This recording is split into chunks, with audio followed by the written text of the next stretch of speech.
Hello all, कसे आहात?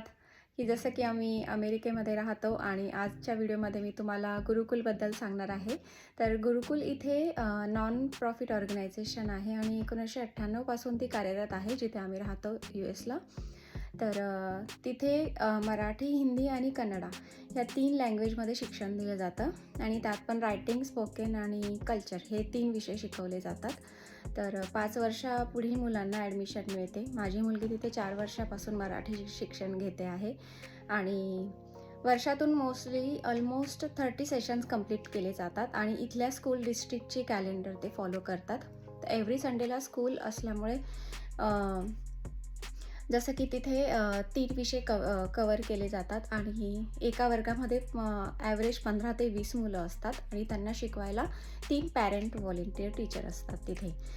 Backup team पण खूप मोठी आहे, जसं की टेक्निकल टीम आणि असिस्टंट टीचर, लीड टीचरला जर वॅकेशनला जायचं असेल तर त्यांना बॅकअप, परत इव्हेंट्स वगैरे ऑर्गनाईज केले जातात, त्यासाठी व्हॉलंटियर्स लागतात आणि हे सगळं अपडेट्स अबाउट होमवर्क, जर अजून व्हॉलंटियर्स लागत असतील, इव्हेंट ऑर्गनाईज असेल, त्याचे हॉलिडे असतील, हे सगळे अपडेट्स ईमेलद्वारे येतात. आणि इव्हेंट्स पण जसं की आपली दिवाळी, होळी, त्याच्यानंतर पाडवा, आपले मराठी जे पण फेस्टिवल आहे ते छान मुलांना इन पर्सन पण ते शिकवले जातात. जसं पुस्तकी ज्ञान दिलं जातं तसं इन पर्सन पण त्यांना शिकवलं जातं.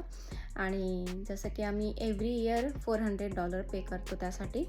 पे यासाठी की गुरुकुलकडून हे बुक्स पण मिळतात कल्चर आणि स्पोकनचे, त्याची कॉस्ट पण त्यामध्ये इन्क्लूड असते.